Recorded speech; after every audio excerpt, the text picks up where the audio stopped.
انہوں نے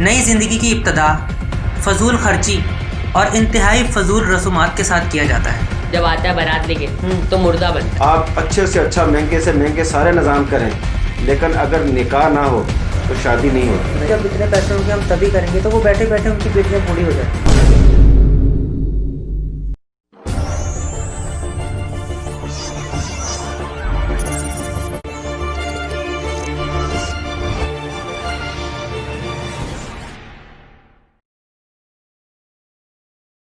السلام علیکم، آپ دیکھ رہے ہیں سونا ٹی وی اور میں ہوں آپ کا میزبان عبداللہ منہاس۔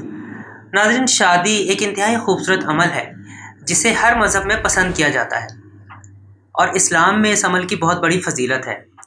چونکہ اسلام ایک آسان مذہب ہے، لہٰذا اس انسانیت کی سلامتی کے لیے اور اس کی بھلائی کے لیے اسلام زندگی کے ہر معاملے میں نہ صرف یہ کہ ہماری رہنمائی کرتا ہے بلکہ آسانیاں فراہم کرتا ہے۔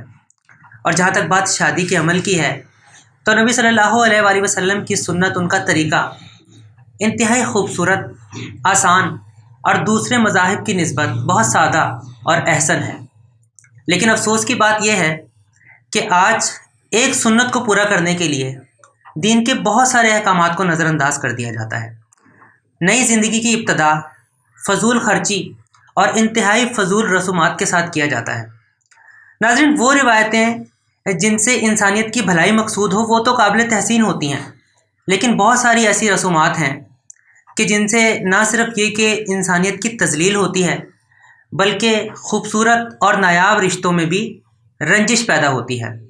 آج پروگرام میں موجود ہیں دلہے میاں اور ساتھ ہی ان کے بڑے بھائی۔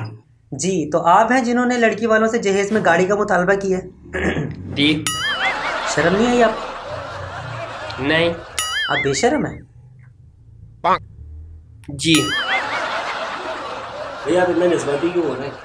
گاڑی پر صرف ہمارا بھائی تھوڑی سواری کرے گا، اچھا آپ کی بیٹی بھی تو اسی میں گھومے گی۔ اچھا، اور جو سامان آپ لوگوں نے انہوں نے دیا ہے اپنی بیٹی کو دیا ہے اس کو صرف ہم نے تھوڑی استعمال کرنا ہے۔ صحیح، بالکل صحیح۔ بس اسی طرح کی باتیں بول کر آپ جیسے لوگ اپنے آپ کو تسلیاں دیتے رہتے ہیں کہ جی جو کچھ بھی وہ دیں گے اپنی بیٹی کو دیں گے، ہمارے گھر میں تو ہر چیز موجود ہے۔ بھائی ہر چیز موجود ہے تو آپ ان کو صاف صاف بولیں کہ ہمیں کچھ بھی نہیں چاہیے جہیز میں۔ یہ بہت بڑی بے شرمی ہوتی ہے۔ بھائی آپ کو ان کے مسائل تو نظر آ رہے ہیں، آپ کو پتا انہوں نے ہم سے کتنی بڑی ڈیمانڈ کری ہے۔ کیا ڈیمانڈ کرتی بھائی انہوں نے؟ بتاؤ بھائی نے۔ آپ بتا دو، آپ توتلی ہو۔ انہوں نے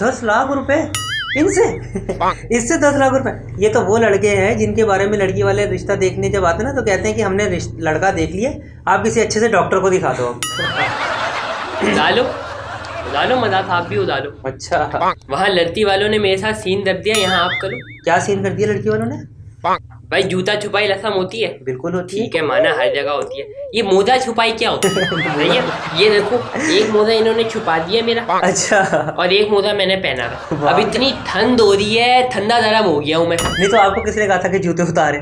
بھائی جوتے تو انہوں نے مجھ سے ہال میں انٹر ہونے سے پہلے اتروا دیے، کہنا ہماری رسم ہے، لڑکا اتار دیتا۔ زبردست، یعنی دولہے نے جوتے اتارے میں باقی سب جوتے پہن۔ واہ واہ واہ، بھائی کیا بات ہے۔ عجیب عجیب رسمیں ان کی۔ انہوں نے دودھ پلائی، آپ نے سنا؟ جی، صحیح دودھ پلائی ہوتی ہے۔ فیدر میں انہوں نے مجھے دودھ پلایا۔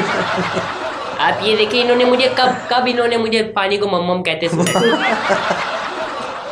بھائی عجیب رسمیں ان کی، عجیب رسمیں ان کی۔ چلے رسمیں تو پھر کہہ رہے کہ ہمارے ہاں لڑکا نا جب آتا ہے بارات لے کے تو مردہ بنتا ہے، مرغا بنتا ہے، مرغا بنتا ہے اور 3 بار نا کڑکڑو کڑکڑو کہتا ہے۔ ککڑو کڑو کہتے ہیں 3 بجے۔ واہ واہ واہ، کیا عجیب تو پھر بنے ہے۔ آپ مرغا بنے آپ؟ بھائی میں بنا، لیکن میں نے ایک بار کیا ترترو، میں 3 بار نہیں کرتا۔ ٹھنڈا دینے کا تو نہیں بول دیا سیلف ریسپیکٹ کوئی چیز ہوتی ہے، سیلف ریسپیکٹ۔ یہ تو پھر رسمیں تو بھائی ایسے ہی ہوتی ہیں، جب آپ لوگ رسمیں کریں گے وہ بھی رسمیں کریں گے، پھر اس میں ناراضگی کی کیا بات پھر ہے؟ آپ ہمیں تو بول رہے ہو۔ ناظرین، بڑے افسوس کی بات ہے کہ ہم رسموں کی ادائیگی کا تو بڑے جوش و خروش سے اہتمام کرتے ہیں، لیکن جہاں فرائض کی بات آتی ہے ان کو بالکل نظر انداز کر دیتے ہیں۔ اب یہی بھائی جب بارات لے کر گھر آتا ہے تو اپنی بہن کو رستہ رکائی میں 2000، 5000، 10,000 روپے تو دے دیتا ہے، لیکن جب وراثت تقسیم ہوتی ہے تو اس کو وراثت میں سے حصہ دینے کے لیے بالکل بھی تیار نہیں ہوتا۔ تو سر، آپ کو بھی یہ لگتا ہے کہ ان رسموں نے ہمیں قید کر رکھا ہے، جکڑ رکھا ہے بہت برے طریقے سے؟ جی بالکل عبداللہ، بات یہ ہے کہ جب ہم اسلامی تعلیمات کو چھوڑیں گے اس کا لامحالہ نتیجہ یہی نکلے گا۔